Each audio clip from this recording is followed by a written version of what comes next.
Hi அனுக்கா. First உங்களுக்கு ஒரு business. ஏன்னா கதையும் காரணமும் அதை இப்போ அடுத்த வாரம் 100வது ஸ்டோரி சொல்ல போகிறீங்க. அதுக்கு என்னோடய வாழ்த்துக்கள். பக்கத்தில் நான் வைரவன் கற்றுலாம் நேரம்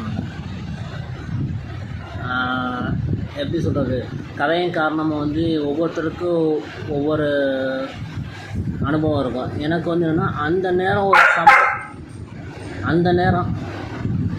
ஒரு சம்பவத்துக்கு எனக்கு எதாவது நடந்திருக்கும். கரெக்டாக அந்த கதை அதுக்கேற்ற மாதிரி எனக்கு வரும். நீங்கள் அனுப்புகிற கதை அதோடு சேர்ந்து லைஃபோட ஒரு கனெக்ட் உள்ள மாதிரியே தான் இருக்கும்.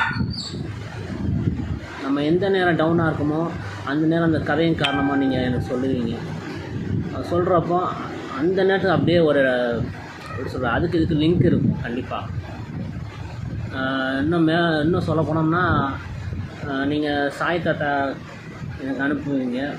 அவர் ஒவ்வொரு லைன் எனக்கு அனுப்புகிறப்போ அந்த சுச்சுவேஷனுக்கு என்ன டவுனாக இருந்தேனோ அது எனக்கு ஒரு பூஸ்டாக இருக்கும்.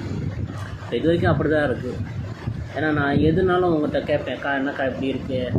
அப்போ நீங்கள் அதை சொல்யூஷன் சொல்லுவீங்க. வெயிட் பண்ணுறா தாத்தா உனக்கு எல்லாம் கொடுப்பாரு, வெயிட் பண்ணுன்னு சொல்லுவீங்க. ஸோ நான் வெயிட் பண்ணி எனக்கு அதுக்குண்டான ஒரு பாதை கிடச்சிருக்கு. அது சீக்கிரம் நடந்துன்னு நினைக்கிறேன்.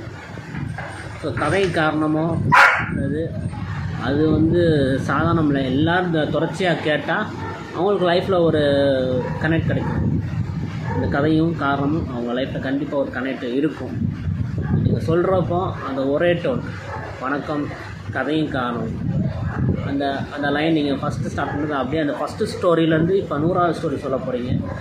அந்த வார்த்தை அப்படியே பிசுறு தட்டாமல் அப்படியே இருக்குது.